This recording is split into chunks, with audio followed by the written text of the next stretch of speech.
सभापती महोदय, शेतकऱ्याचं उत्पन्न दुप्पट झालं नाही, उत्पादन खर्च मात्र त्या ठिकाणी शेतकऱ्याचा दुप्पट झाला। कारण स्वतःच्या रक्ताचं पाणी करून, हाडाची काढं करून जे सोयाबीन पिकवलंय, जे पीक पिकवलंय, अल्पावर चर्चा करत असताना मला आपल्याला लक्षात आणून द्यायचंय की सन 2016 मध्ये या देशाचे पंतप्रधान सन्माननीय नरेंद्रजी मोदी साहेबांनी फार मोठा गाजावाजा करून त्या ठिकाणी सांगितलं की 2022 पर्यंत आम्ही देशातल्या शेतकऱ्यांचं उत्पन्न त्या ठिकाणी दुप्पट करू। सभापती महोदय, शेतकऱ्याचं उत्पन्न दुप्पट झालं नाही, उत्पादन खर्च मात्र त्या ठिकाणी शेतकऱ्याचा दुप्पट झालाय।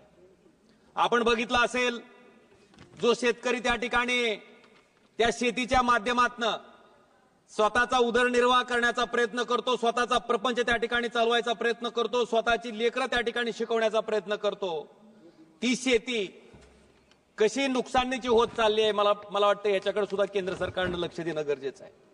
सभापती महोदय, सोयाबीनचा दर 11,000 रुपये गेला की ताबडतोब केंद्र सरकारचं लक्ष त्या ठिकाणी त्या सोयाबीनच्या दराकडे जातं।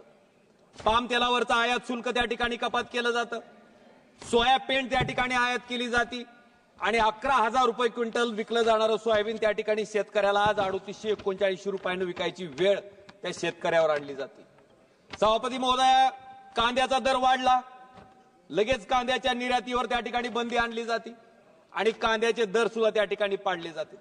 सभापती महोदय, जसं उद्योगपतीला एक सिमेंटचं पोतं तयार केलं, स्टील तयार केलं, त्यावेळेस त्याच्यावर किती नफा घ्यायचा आहे याचा अधिकार आहे। मला वाटतं त्याच पद्धतीनं शेतकऱ्यानं स्वतःच्या रक्ताचं पाणी करून, हाडाची काढं करून जे सोयाबीन पिकवलंय, जे पीक पिकवलंय, त्या पिकावर सुद्धा त्याला किमान त्याचा प्रपंच चालावा इतका नफा मिळवण्याचा अधिकार त्या ठिकाणी आहे।